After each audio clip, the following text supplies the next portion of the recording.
광주 전남권 뉴스입니다. 이달 말 폐막을 앞둔 순천만 국제정원 박람회를 찾은 관람객이 900만 명을 넘어섰습니다. 가을꽃으로 단정한 정원을 보려는 발걸음이 이어지면서 목표로 했던 800만 명보다 100만 명이 더 찾았습니다. 손준수 기자입니다. 청명한 가을 하늘, 순천만 국가정원이 노란 빛깔 국화로 곱게 물들었습니다. 관람객들은 가을꽃이 수놓은 정원을 배경 삼아 추억 남기기에 푹 빠졌습니다. 일단은 향기도 좋고 가을 날씨에 참 일단은 이런 많은 인파들이 모여서 있으니까 더욱 순천만이 좋습니다.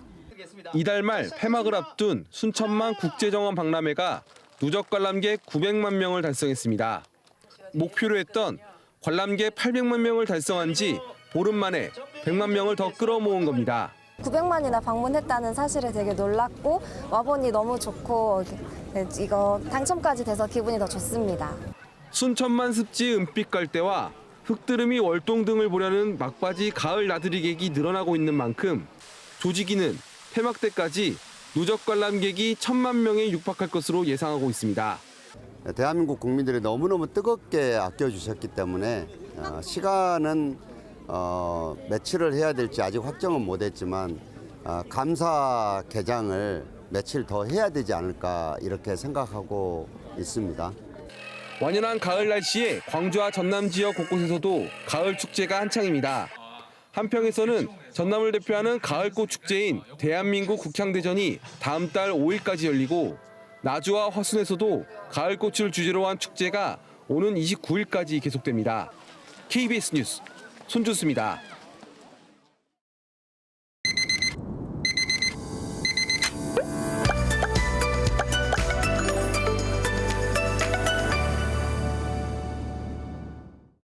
이번 주 광주와 전남에서는 어떤 일들이 있을까요? 2주 이슈 시간입니다.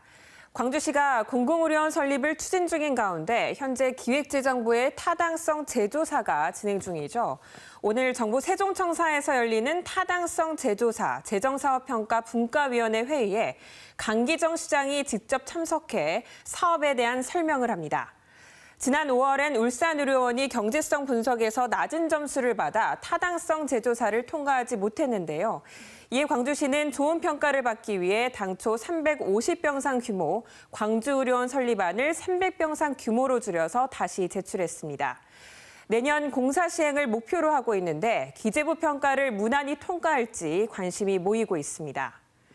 광주 어등산 관광단지 유원지 개발 사업 공모에 신세계 프로퍼티가 단독 공모한 가운데 내일 평가심의위원회가 열립니다. 평가 결과 850점 이상일 경우 우선 협상 대상자를 선정해 통보하게 되는데요.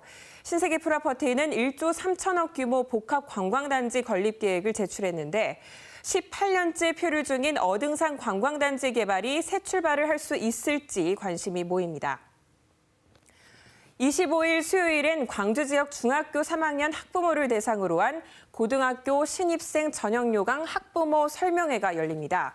이번 설명회에서는 2025년 시행 예정인 고교 학점제와 진로 연계 과목 선택, 특성화 고등학교 전형요강과 대입 전형 등에 대한 설명이 이루어집니다.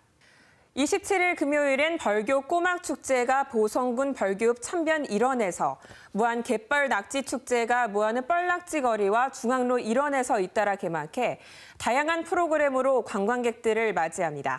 지금까지 2주 이슈였습니다. 네, 지난해와 올해 상반기 광주와 전남 지역의 환자 2만 5천여 명이 서울대병원으로 가서 치료를 받은 것으로 나타났습니다. 국회 교육위원회 안민석 의원이 서울대병원에서 받은 자료에 따르면 지난해부터 올해 6월까지 광주는 9천여 명, 전남은 16,000여 명이 서울대병원에서 진료를 받았으며 진료비로 561억 원을 쓴 것으로 집계됐습니다.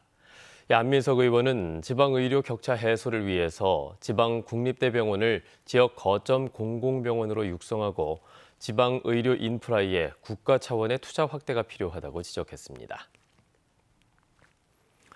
네, 올해 5월 어머니상을 받은 한국사회조사연구소 김순흥 소장이 진상규명은 뒷전이고 축제만 하는 것 같다며 광주 5.18에 대해 쓴소리를 내놨습니다. 김순흥 소장은 제17회 5월 어머니상을 받으라는 글을 통해 이같이 밝히고 5.18은 당사자들의 밥그릇이 아니라며 광주라는 울타리에서 벗어나야 한다고 말했습니다. 그는 또 5.18 45주년이 되기 전에 5.18에 대한 전반적인 검토와 총체적인 점검을 통해 앞으로 나아가야 할 방향을 설정할 것을 주문했습니다. 네트워크 소식입니다. 정부가 지난해부터 지방 소멸에 대응하기 위해서 전국 122개 자치단체에 지방 소멸 대응 기금을 지원하고 있습니다.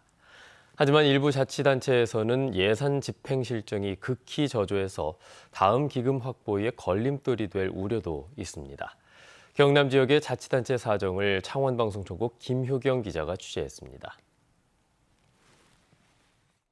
해마다 청년 농업인 50여 명을 키워내는 경남 스마트팜 혁신밸리입니다. 밀양시는 청년 농업인이 정착할 수 있도록 작업장 주변에 29가구 규모 청년 농업인 숙소를 만들고 있습니다. 사업 예산은 23억 원, 지방소멸 대응기금이 쓰였습니다.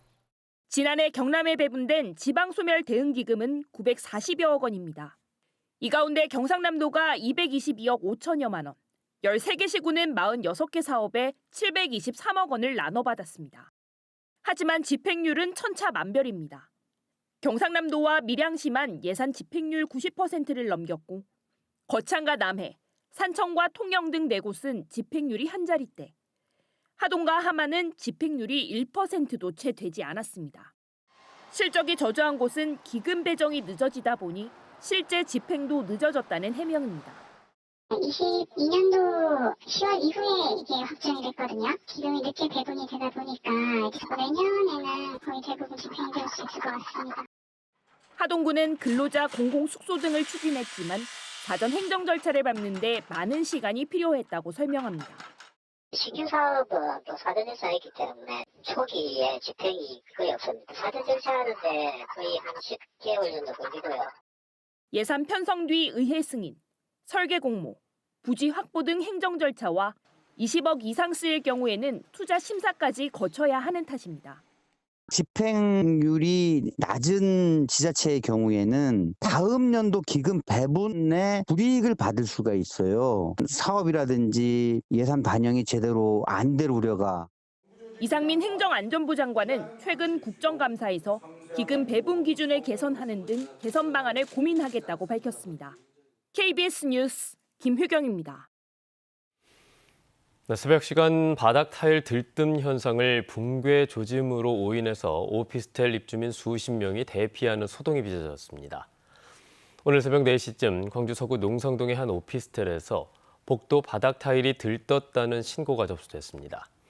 현장에 출동한 소방당국이 입주민들을 건물 밖으로 대피시키고 건물 안전진단을 실시한 결과 건물의 구조상의 문제가 아닌 타일 시공 불량으로 확인됐습니다. 광주 북구의 저수지 근처 텐트 안에서 부부가 숨진 채 발견돼 경찰이 수사에 나섰습니다. 광주 북부경찰서에 따르면 어제 오후 3시 10분쯤 광주 생용동의 대야저수지 인근 텐트에서 60대 아내와 50대 남편이 숨진 채 발견됐습니다. 발견 당시 텐트 안에는 LPG 난로가 있었던 것으로 전해졌습니다. 경찰은 부부가 낚시를 하다가 일산화탄소 중독으로 사망했을 가능성에 무게를 두고 정확한 사고 경위를 조사 중입니다. 어제 오후 3시 20분쯤 순천시 별량면의 한 사료 제조 공장에서 폭발 사고가 발생했습니다. 이 사고로 공장 안에서 용접 작업을 하던 한국인 노동자 66살 A씨와 태국 국적의 외국인 노동자 50살 B씨가 현장에서 숨진 채 발견됐습니다. 경찰과 소방당국은 공장 탱크 난간에서 용접 작업을 하다가 폭발 사고가 난 것으로 보고 공장 관계자들을 상대로 정확한 사고 경위를 조사하고 있습니다. 광주 동구가 광주 5개 자치구 가운데 합계 출산율 1위를 기록했습니다. 동구는 지난해 기준 합계 출산율 0.96명으로 전체 광주 평균인 0.84명보다 높게 조사됐다고 밝혔습니다. 동구는 재개발 사업 등으로 늘어난 인구와 어린이집 확충 등 맞춤형 보육 정책이 합계 출산율 상승에 영향을 미친 것으로 분석했습니다. 광주시가 내년부터 어린이들의 지하철과 지하철 이용 무료화를 추진합니다. 광주시는 관련 방침이 확정되는 대로 보건복지부와 사회복지보장제도의 협의, 조례 제정 등의 절차를 거칠 계획입니다. 애초 광주시는 청소년에게 매달 10,000원 상당의 정기권을 지급하는 방안도 논의했지만 세수 감소 등을 고려해서 일단 어린이 무상교통부터 시행하는 것으로 방향을 선회했습니다. 현재 어린이 대중교통 요금은 버스가 400원, 지하철이 500원이고 무료화에는 한 해 13억 원가량이 드는 것으로 추산됩니다.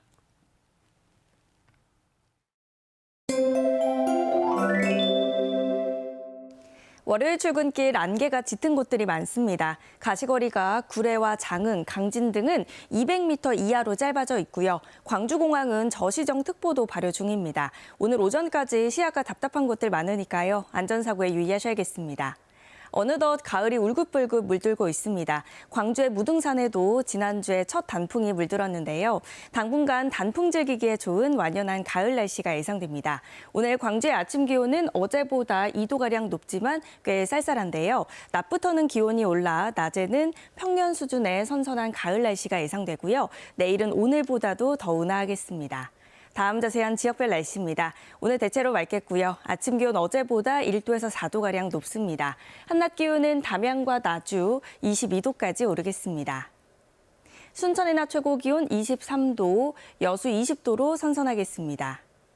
목포의 낮 최고 기온 21도, 영암 22도, 강진 23도로 어제보다 1도에서 4도가량 높겠고요. 시단을 비롯한 도서 지역은 21도에서 22도가 예상됩니다. 바다의 물결은 전해상에서 비교적 잔잔하겠습니다. 당분간 대체로 맑겠고요. 일교차 큰 가을 날씨가 이어지겠습니다. 날씨였습니다.